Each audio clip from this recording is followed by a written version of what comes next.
दूसरा तीमुथियुस और तीतुस, ये 3 किताब जो है पास्टर लोगों के लिए खास कर, और उन्हीं में से आज थोड़ा सा बात करेंगे। किसको तारीफ पसंद नहीं है?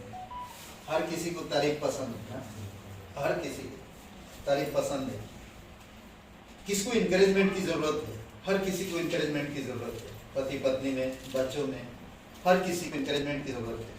थैंक यू, सॉरी, क्षमा करना, इंकरेजमेंट करना, कुछ गलतियां हुआ मान लेना, ये सारी चीजें अच्छा लगता है ना जब हम लोग करते हैं। प्रैक्टिकली में जब हम करते हैं ये सारी चीजें अच्छा लगता है।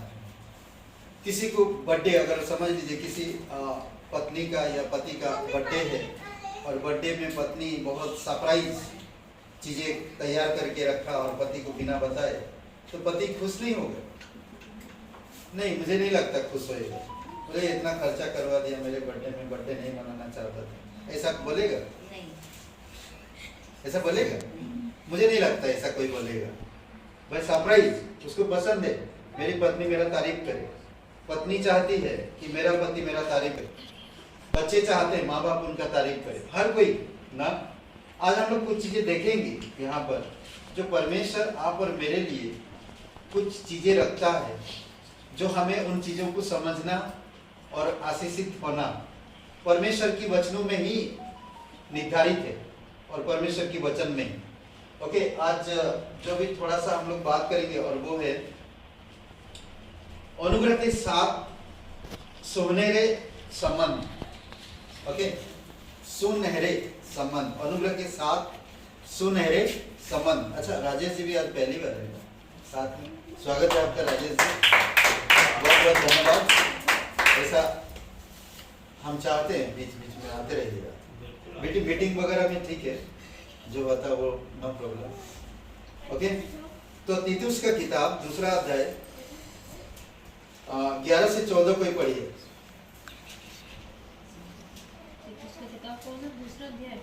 दूसरा अध्याय 11 से 14 तीतुस का। क्योंकि परमेश्वर का अनुग्रह प्रकट है जो सब मनुष्य के उद्धार का कारण है, और हमें चिताता है कि हम अभक्ति और सांसारिक अभिलाषाओं से मन फेर कर इस युग के विषय में संयम और धर्म और भक्ति से जीवन बिताएं, और उस धन्य आशा की अर्थात अपने महान परमेश्वर और उद्धारकर्ता यीशु मसीह की महिमा के प्रकट होने की बाट जोते रहे, जिसने अपने आप को हमारे लिए दे दिया कि हमें हर प्रकार के अधर्म से छुड़ा ले और शुद्ध करके अपने लिए एक ऐसी जाति बना ले जो भले भले कामों से सरगर्म है। अब तो नॉन स्टॉप एकदम सांसें रुका नहीं आपने। प्रेज गॉड, धन्यवाद। लग रहा है कि मैं आराम से पढ़ रही थी, मुझे लग रहा है मैं आपकी काफी स्लो पढ़ी। नहीं, आप बहुत तेज गए, बहुत स्पीड में गए। एनीवे, ओके, तो अनुग्रह के 7 सुनहरे मका मतलब संबंध, ठीक है। अनुग्रह के बिना हम लोगों का उद्धार नहीं हो सकता। ये सबसे बड़ा आशीष है हमारे लिए। परमेश्वर अनुग्रहकारी है और परमेश्वर दयालु है, ठीक है। सबसे पहली वचन में हम लोग देखते हैं कि क्योंकि परमेश्वर का वह अनुग्रह प्रकट है। कौन सा? यीशु मसीह का पहले आगमन के बारे में, जो शरीर में होकर आया, तो क्या था उसमें परिपूर्ण? अनुग्रह परिपूर्ण था। जब पहले यीशु मसीह आया इस धरती पर ना, वचन देहधारी हुआ और मनुष्य के बीच में ठहरा किया, और उसमें क्या था? अनुग्रह पर अनुग्रह। उसी की परिपूर्णता से आज हम सब लोग परिपूर्ण हुए।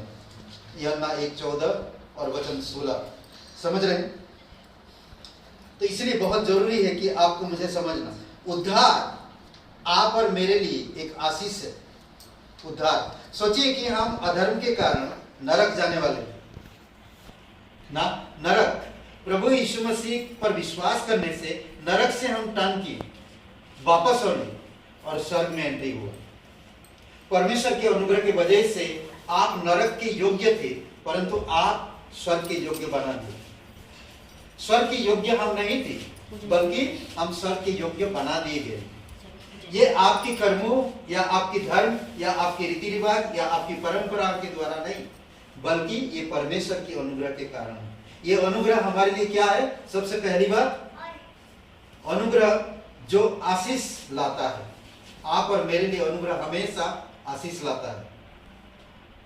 ओके, वचन 11 में, और दूसरा तीमुथियुस 1:10 पढ़िए, 1:10, दूसरा तीमुथियुस का 1:10।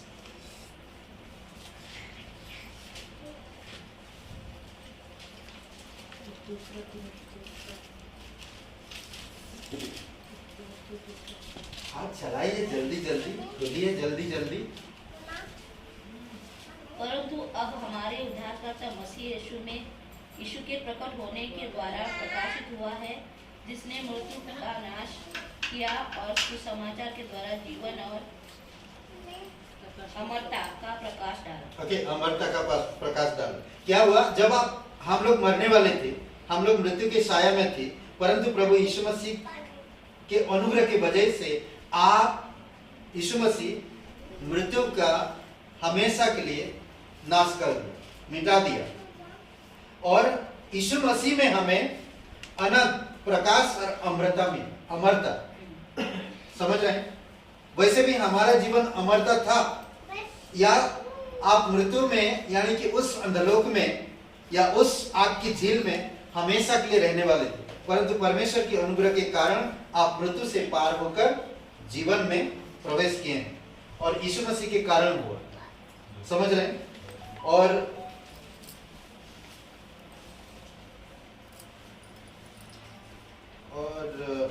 तीतुस का 3 अध्याय वचन 4 में बाद में पढ़ लीजिए आप लोग। दूसरी पॉइंट में हम लोग बात करते हैं, और वो है वचन 12। कोई पढ़िए वचन 12, तीतुस का 2 अध्याय वचन 12। और हमें चेतावनी देता है कि हम अभक्ति और सांसारिक अभिलाषाओं से मन फेर कर इस युग में संयम और धर्म और भक्ति से जीवन बिताएं। पॉइंट क्या था? अनुग्रह जो आशीष लाता है। दूसरा, अनुग्रह जो निर्देश देता है। निर्देश क्या दे रहा है? अनुग्रह आपको क्या बता रहा, क्या करने के लिए कह रहा? अनुग्रह आपको बचाया, आपको आशीष दिया, आपका उद्धार किया, आपको परमेश्वर के राज्य में शामिल किया। तो आज आप इस अनुग्रह के निर्देश को कैसे समझेंगे? क्या कह रहा? अद्भुत बात कहता। अनुग्रह का निर्देश देता है, यह सिखाता है कि वह अभक्ति और सांसारिक अभिलाषा का इनकार करके इस युग में संयम, धार्मिकता और भक्ति से जीवन बिताए। अनुग्रह का एक कार्य है। क्या कह रहा? संसार की अभिलाषाओं से दूर रहने के लिए कह रहा। अनुग्रह आपको निर्देश दे रहा। क्या निर्देश दे रहा? भाई, जो तुम लोग पहले जो जिस अभिलाषाओं में जी रहे थे, अब उस अभिलाषाओं से बाहर आओ। समझ रहे हैं? उस अभिलाषा से अब बाहर आओ और कैसे जीवन बिताओ? अभक्ति से, सांसारिक अभिलाषाओं से इनकार करके धर्म और भक्ति और संयम के साथ जीवन बिताओ। परमेश्वर की अनुग्रह का हमें जो निर्देश दे रहा है, उसी निर्देश में हमें जीने की जरूरत है। सोचिए थोड़ी समय की, परमेश्वर आपको यानी कि ग्रेस दिया, अनुग्रह दिया, और वो अनुग्रह के कारण से आज हम परमेश्वर को जान पा रहे हैं, और वो अनुग्रह हमारा उद्धार का कारण है। वो अनुग्रह हमें निर्देश दे रहा। वहां नहीं, यहाँ सब चीजें तुम्हारी। करेक्ट? यहाँ पर सब चीजें हैं। यानी कि तुम्हें संसार में बहुत सारी चीजें नहीं प्राप्त होगा। संसार की अभिलाषाओं से, अधर्म से, अभक्ति से, उन चीजों से दूर इनकार करके परमेश्वर की भक्ति, संयम और धार्मिकता में जीवन बिताओ। यही है सच्चा जीवन जो अनुग्रह हमें निर्देश देता है। तीसरी बात, 13 वचन पढ़िए, तीतुस का। और उस दिन में आशा की अर्थात अपने महान परमेश्वर और उद्धारकर्ता यीशु मसीह की महिमा के प्रकट होने की बाट जोते रहे। ओके, तो अनुग्रह क्या कह रहा? आशा जो अनुग्रह से उत्पन्न होती है। आपको अनुग्रह मिला, आपका उद्धार हो गया। अनुग्रह निर्देश देता परमेश्वर की संयम, धार्मिकता और भक्ति में बढ़ो। जीवन बिताओ, इस संसार की अभिलाषाओं में नहीं। आप अनुग्रह आपको आशा एक दे रहा है। ये दूसरी आगमन का, यीशु मसीह जब दूसरी आगमन में आएगा, जब अपने राज्य को स्थापित करेगा, वो राजा बनकर आएगा, तो आप जिस आशा में बने हो वो आशा को पूरा करेगा। अद्भुत है, वो आशा को पूरा करेगा। उत्पन्न होती है उस धन्य आशा की, बाट जोहते रहो ना। धन्य आशा, पुरस्कृत किए जाएंगे, परमेश्वर आपके आंसू पूछेगा, आपको पुरस्कार देगा, आपके विश्वास का, आपकी विश्वासी जीवन का। आपने हमेशा आशा लगाई रखें उस पर और रास्ता देखें कि परमेश्वर एक दिन आएगा, दुख में, कष्ट में, तकलीफ में, निंदा में, नामधराई में, हर चीज में आपने आशा रखा। यीशु एक दिन आएगा, हमारी दुख, दर्द, तकलीफ, कष्ट को दूर करेगा। इंतजार किया, आपने रास्ता देख रहे और वो पूरा करेगा। समझ रहे?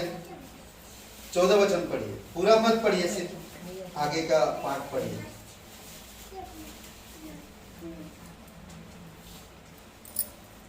तीतुस, उसने अपने आप को हमारे लिए दे दिया। ओके, बस यहाँ पर क्या कहता है? अनुग्रह दाम, वह दाम को अनुग्रह में चुका दिया। वह दाम, पाप का जो दाम था ना, कर्ज था, उसने चुका दिया, अनुग्रह से चुका दिया। समझ रहे? चुका दिया, इसलिए कहता जिसने आपको हमारे लिए दे दिया। हमारे लिए, हम पापी थे, हमारा पाप का मूल्य क्या था? मृत्यु। परंतु अनुग्रह के कारण हम मृत्यु से पार होकर जीवन में प्रवेश किए। यूहन्ना का 5वां अध्याय वचन 24-25 में। समझ रहे? हम मृत्यु से पार होकर जीवन में प्रवेश कर चुके हैं। आज जो कोई इंसान यीशु मसीह पर विश्वास करता, वो मृत्यु से पार होकर जीवन में प्रवेश कर चुका। इसीलिए क्योंकि यीशु मसीह आपका पाप का जो मूल्य चुका दिया, अनुग्रह से चुका दिया। कोई किसी का मूल्य चुका सकता है? नहीं चुका सकता ना।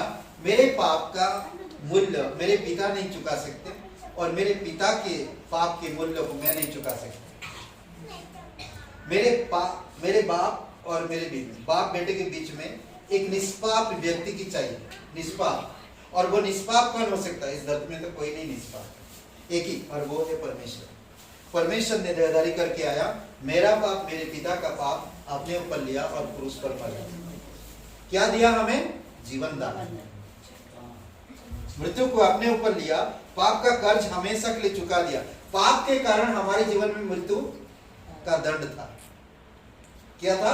मृत्यु का दंड। किस लिए? पाप के कारण। पाप मैंने किया नहीं कभी, पर मेरे खाता में डाला गया, क्योंकि मेरे जो पूर्वज वो पाप किए। कौन किया था? आदम। वही आदम का खून हमारे अंदर है, वही आदम का स्किन, चमड़ा हमारे अंदर है, आदम का बाल हमारे अंदर है, आदम का खाल हमारे अंदर, खाल बोलेंगे, समझ रहे? और आदम का पाप भी हमारे खाते में डाला गया, और ये मैं नहीं चुका सकता, परंतु प्रभु यीशु मसीह ने चुका है। तो इसीलिए हमें परमेश्वर से मेल मिलाप कराया। यीशु ने क्या दिया? हमारी दाम को चुका दिया, अपने आप को दे दिया। ओके, आप बी पाठ पढ़िए, 14 का बी पाठ। अपने आप को दे दिया कि हमें हर प्रकार से अधर्म से छुड़ा ले और हमें शुद्ध करके अपने लिए। बस अधर्म से छुड़ा ले। वह अंत जो अनुग्रह में है, अनुग्रह में है जो अंत, वह अंत जो अनुग्रह में है, यानी कि ताकि वह हमें सब तरह के अधर्म से छुड़ा ले। अनुग्रह ही है जो आपको हर प्रकार की अधर्म से छुड़ाता है और नया बनाता है। समझ रहे हैं? आप समझ लीजिए कि कहीं जाते हैं आप जॉब के लिए या कहीं काम करके आते हैं, तो आप सबसे पहले क्या करते हैं? क्या करते हैं सबसे पहले? आराम करते हैं, आते हैं वैसे ही आप तुरंत आराम करते हैं। मैं बाहर काम कर रहा हूँ, ना खेती काट रहा, हाथ पैर फ्रेश होते हैं। हाँ। फ्रेश होते हैं। हाँ, करेक्ट। मैं आके तुरंत बेड पे नहीं चला जाता, हाँ। फ्रेश होते हैं। हम स्नान करते हैं, स्नान करके फिर कुछ खाते हैं, फिर थोड़ा सा बैठ के आराम करते हैं। नहीं, अनुग्रह आपके जीवन में वही करता, आपकी थकान को दूर करता है। आप जो थके हो, आप जो इसकी बात सुने, वो बात सुने, वो पैसा का कमी, चिंताएं हैं, परेशानियां हैं, ये अनुग्रह आपको इन सब चीजों से रिफ्रेश करता है, ताजगी लाता है। अनुग्रह ना, जिसके कारण आप गलत दिशा में भाग रहे थे, जिसके कारण आप अधर्म के काम करने में तैयार हो गए, जिसके कारण आप टूट गए थे, ऐसे समय पे अनुग्रह क्या करता है? इसीलिए दूसरा कुरिन्थियों का 12:9 में कहता, मेरा अनुग्रह तेरे लिए काफी है।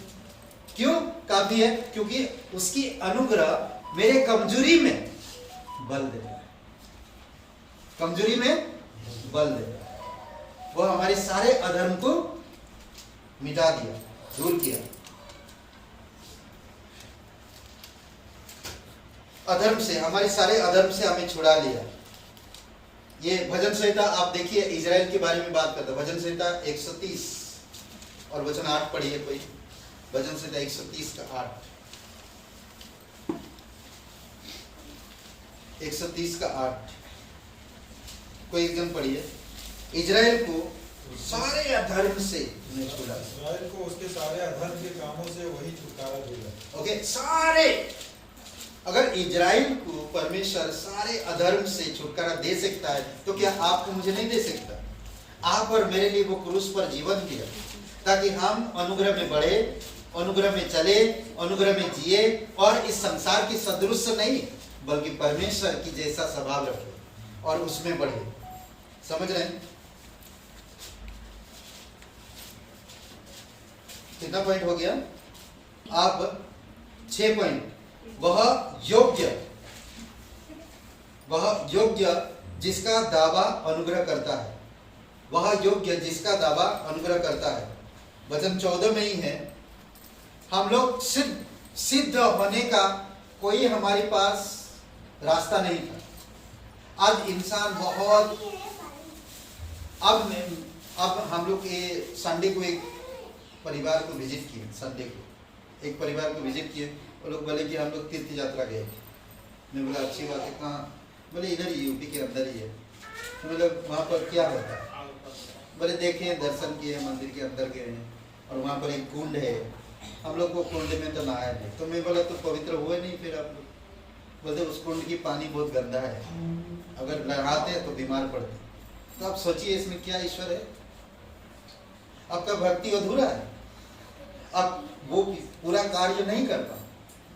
तो कई सारी चीजें हैं। वो कुंड का पानी बोलते बदबू आ रहा, गंदा है, उसमें लोग डुबकी लगा रहे, कितने सारे लोग नहा रहे हैं उसमें। कौन क्या कर देता पानी के अंदर, क्या माने? तो नहीं नहा, बोलते हम लोग ऐसे आ। तो मैं बोला इसका मतलब आपका नियम पूरा नहीं हुआ, और कहीं नहीं नहा सकते। पंडित जी ने बोला होगा कि आप उसी कुंड में नहाओ जाके, तो आप लोग नहीं नहाए, इसका मतलब जो मनन मगा वो पूरा नहीं हुआ। सिंपल सी बात है। तो इफेक्ट आप कितने चढ़ावा चढ़ा दिए आपने वहां पर जाकर, सोचिए थोड़ी समय के। मैं बोला तो फिर आपका जो तकलीफ है वो कहाँ दूर हुई? नहीं दूर हुई। तो वो लोग हंसने लगे। फिर हम लोग उनको बताए थोड़ी थोड़ी कुछ बातें, वो समझ में आया बहुत सी बातें। तो यहाँ पर क्या कहता? वह योग्य जिसके दावा अनुग्रह करता है। कौन सा दावा? हमें सिद्ध करके अपने लिए एक नीत प्रजा बना लेते, सिद्ध कर, सिद्ध बना, दिन प्रतिदिन वो बढ़ते जाएंगे। उनके चेहरे, उनके जीवन में खुशी, आनंद, उनकी चेहरे पे शांति, उनके मन और हृदय में हमेशा शांति और विश्राम दिखता है। सिद्ध करके अपने लिए एक निज प्रजा बना ले। समझ रहे? और आखिरी में एक पॉइंट, वह जोश जिसका दावा अनुग्रह करता है। जोश हम लोग कई बार थके ना, ऐसे क्या हुआ? कुछ नहीं अंकल जी, क्या बताऊं ना, जोश नहीं, क्या ठीक हो गया ना, ऐसे होता है, कभी कभी होता नहीं, ढूस एकदम ढूस, शक्ल से, बातों से, चिड़चिड़ कुछ बोले कैसे ठीक हो, नहीं होता है कभी कभी, बहुत सारे ऐसे। वो अनुग्रह आपके अंदर क्या करता है? जोश भरता है, समझ रहे? अनुग्रह जोश भरता है। 14 वचन पूरा पढ़िए आप। जिसने अपने आप को हमारे लिए दे दिया कि हमें हर प्रकार के अधर्म से छुड़ा दे और शुद्ध करके अपने लिए एक ऐसी जाति बना दे जो भले भले कामों में सरगर्म हो। जो भले भले कामों में अच्छे काम करने के लिए आपको तैयार कर रहा है। अच्छे अच्छे काम करो, भले भले काम। परमेश्वर भला है और वो उसकी भलाई सदा की है ना, उसकी भलाई सदा की है, और उस परमेश्वर में आप हो। तो आज आपको परमेश्वर के अनुग्रह भले काम करने के लिए आपको जोश बढ़ता है। आपकी मोबाइल फोन में बैटरी नहीं तो आप क्या करेंगे? ऑब्वियसली चार्ज करेंगे। तो चार्ज क्यों कर रहे? चलने के लिए। एग्जैक्टली अनुग्रह वही काम करता है, हमारे अंदर बैटरी चार्जिंग करता है। परमेश्वर की अनुग्रह हमारे अंदर चार्ज करता है। परमेश्वर की अनुग्रह अद्भुत है। ओके, क्या कह रहा कि अनुग्रह वह जोश जिसका दावा अनुग्रह करता है, भले काम करने के लिए सरगम। इफिसियों का 2 अध्याय वचन 10 पढ़िए। इफिसियों का 2 अध्याय वचन 10 और पहला पत्रस का 3 अध्याय वचन 13 को ही निकालिए।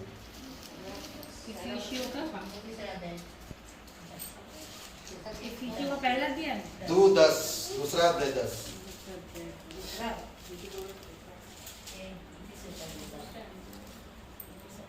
कि जो स्वर्ग में और पृथ्वी पर और पृथ्वी के नीचे हैं, वे सब यीशु के नाम पर घुटना टेकें।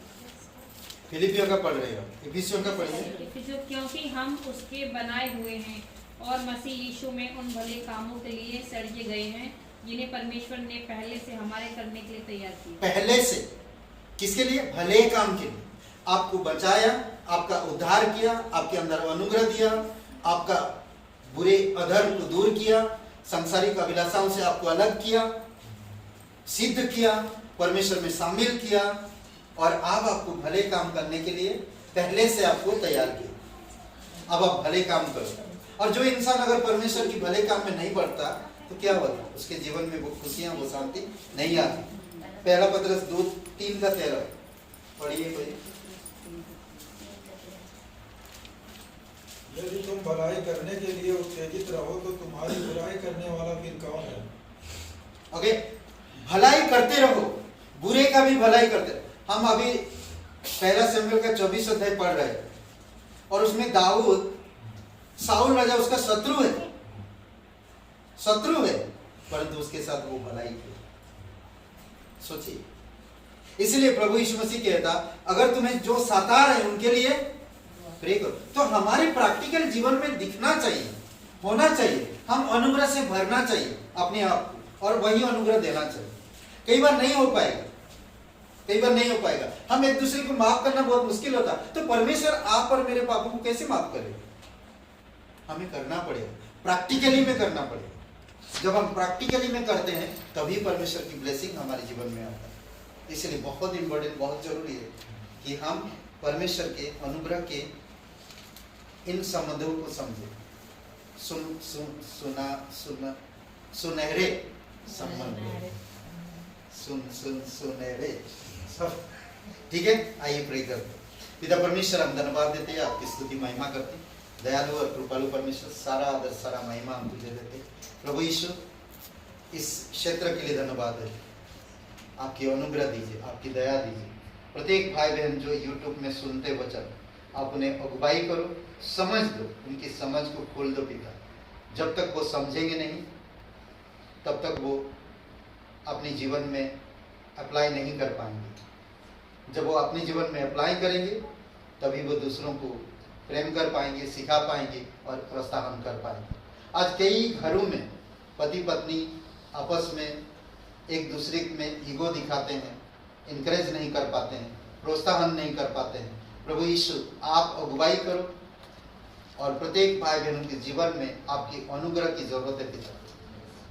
जिस प्रकार अनुग्रह की इस सुनहरे संबंध को हमने देखा, अनुग्रह आशीष लेकर आता है, अनुग्रह हमारे अंदर जोश भरता है, अनुग्रह हमें ऊंचा उठाता, सिद्ध करता, अधर्म से दूर रखता है। प्रभु यीशु हम धन्यवाद देते कि आपकी लहू, आपकी सामर्थ जो हम में, उसके कारण आज हम इस धरती पर तेरे नाम को ऊंचा कर पाते हैं। धन्यवाद देते आप हमारे लिए क्रूस पर बलिदान हुए, कब्र में गए, तीसरे दिन मरे हुए से जी उठे। धन्यवाद देते यीशु मसीह के नाम से मांगते, आमीन। ओके, कोई प्रार्थना करना?